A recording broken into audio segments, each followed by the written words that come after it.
La voix qui éclaire au milieu des paroles sans mémoire. Quand le mensonge se déguise en histoire, une voix demeure posée comme une prière. Cheikh Iremsek, lumière dans la poussière. Cheikh Iremsek, lumière dans la poussière.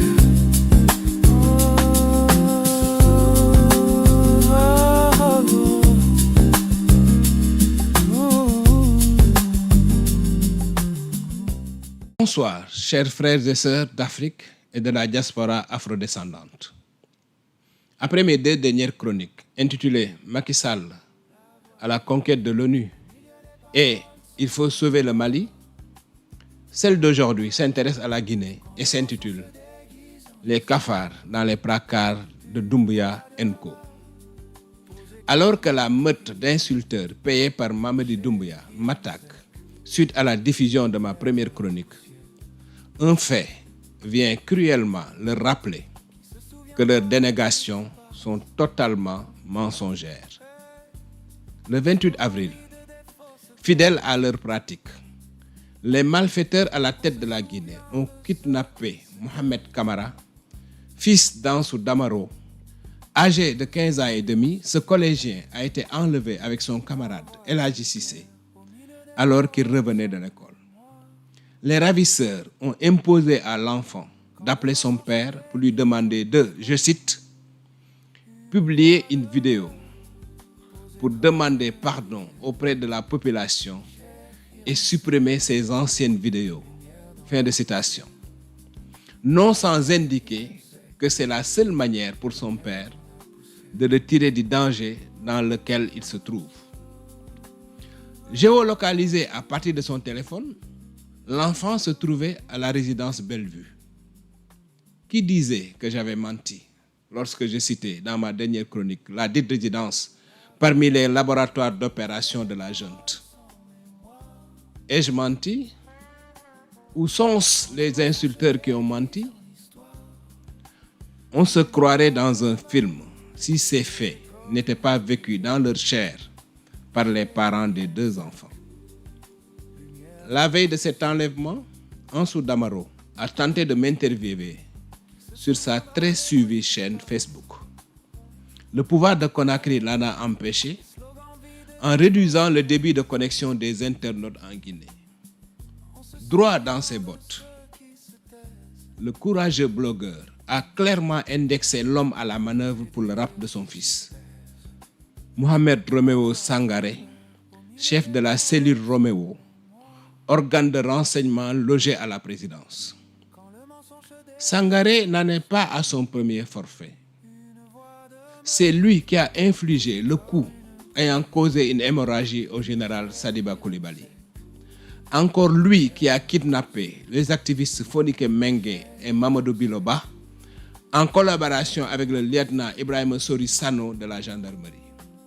Toujours lui qui, en novembre 2023, a orchestré les rapts de Sékou Kaba, du sergent-chef Moussa Seck Souma et du lieutenant Alpha Kamara dit Gangan. Vous avez bien lu. La Guinée, connue pour la belle tradition pacifiste de son peuple de croyants, est devenue un pays extrêmement dangereux pour sa population. La liste des victimes de cette industrie, coordonnée par Moriba Dantili Keïta alias Kilo, aide de camp et chargé des opérations secrètes de Doumbouya, est kilométrique. Néné Oussou Diallo, militante de l'UFDG, Mamadou Boy Bari dit Maboré, responsable jeunesse de ce parti, le colonel Moussa Kondé de la gendarmerie, Safomba Kamano, frère d'Eli Kamano, ont été les victimes d'Ibrahima Sori Sano, agissant sous les ordres de Bala Samoura, patron de la gendarmerie. Le colonel Claude Pivy, son fils Koy Pivy, son neveu Moïse Guilavogui, le journaliste Sanassi Keïta, l'entrepreneur Karamo Dabo, le comptable militaire Jean Guémou ont subi les foudres du commandant Kilo. Les auteurs de ces faits ne s'en cachent même plus. Pour avoir tenté de concurrencer le cartel de la présidence, Sidiki Mara, nuitamment convoqué au palais Mohamed V, a été kidnappé avec son chauffeur Khalil et son bon petit papy qui l'accompagnait. Sa Land Cruiser V8 noir reste garée dans la cour de la présidence jusqu'à ce moment où je suis en train de vous parler. Tels sont les marqueurs du disque dur de ce pouvoir depuis sa naissance. Des centaines d'éléments de la garde prétorienne d'Alpha Condé ont en effet été froidement abattus le 5 septembre 2021. Des méthodes inhumaines ont été utilisées pour faire disparaître leur corps. Conakry abrite de nombreux charniers. Selon une source proche de la présidence, certains corps ont été enterrés dans la cour du palais. Le fonctionnement du logiciel mental de Mamadi Doumbouya est typique d'un dictateur. Il ne recule devant aucun moyen pour conserver le pouvoir. Son régime est ainsi celui de toutes les dérives liberticides, de tous les abus contre les personnes et les biens, de tous les excès de pouvoir, mais aussi de toutes les démesures dans le vol de l'argent public. Les coupures intempestives du courant électrique à Conakry, dues à la location d'une barge turque suite au sabotage de la solution de la Sénélec, est un énorme scandale de corruption sur lequel je vais revenir en détail. L'Agence de régulation des postes et des télécommunications, ARPT, a versé au Trésor public 0 francs guinéens des 110 milliards qu'il a perçus comme redevance en 2025.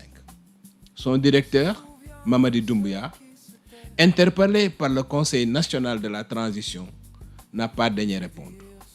Tout comme il est resté muet sur les 280 milliards disparus qui devaient servir à connecter à l'Internet des zones rurales, sans doute protégées par son puissant homonyme.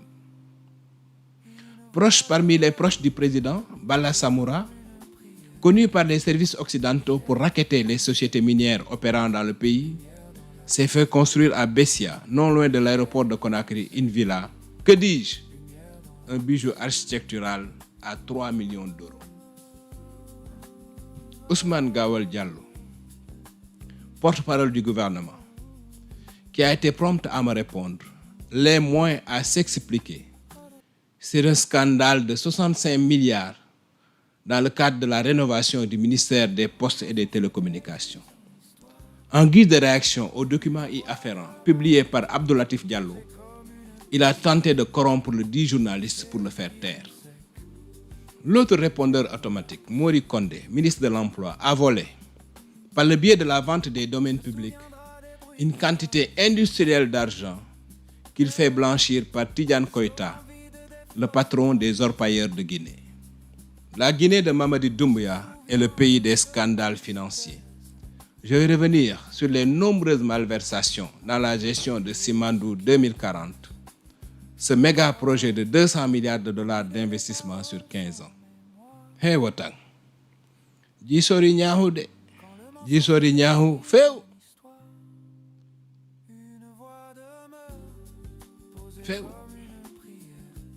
Face aux faits imparables que j'ai soulevés dans ma dernière vidéo, le régime aux abois de Conakry n'a trouvé comme réponse que des attaques dirigées contre ma personne. Ex-première dame et figure militante des États-Unis, Eleanor Roosevelt a écrit, je cite, « Les grands esprits discutent des idées, les esprits moyens discutent des événements, les petits esprits discutent des gens. » Fin de citation. J'ai jusqu'ici décidé de prendre de la hauteur. Toutefois, s'ils me poussent à descendre dans les caniveaux, leurs dirigeants actuels ne vont pas s'en relever. Chers messieurs du CNRD, que vous disent les prénoms Aoulatou, Mariam, Rose? Que vous disent ces prénoms? D'ailleurs, pourquoi Mamadi Doumbouya s'est-il senti obligé de publier un post sur sa page Facebook pour tenter de mettre fin à la violente dispute sur les réseaux sociaux opposant une chanteuse à une influenceuse qui furent ses invités personnels à la Mamaya de Cancan en juin 2025. Pourquoi? Les petits esprits qui se sont acharnés contre ma personne n'ont pas eu la finesse de comprendre le véritable sens de ma vidéo.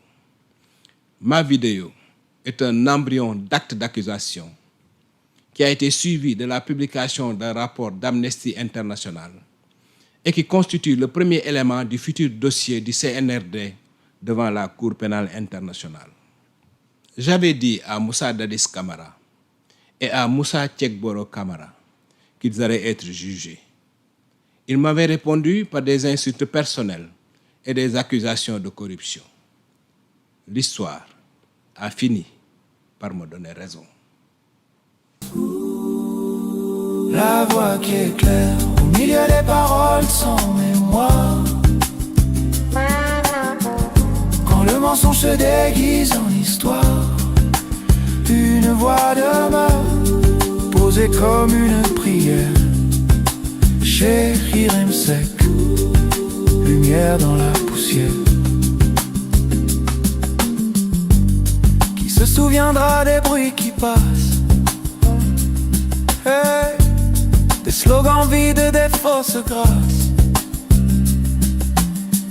On se souvient de ceux qui se taisent avant d'oser dire ce qu'ils pèsent.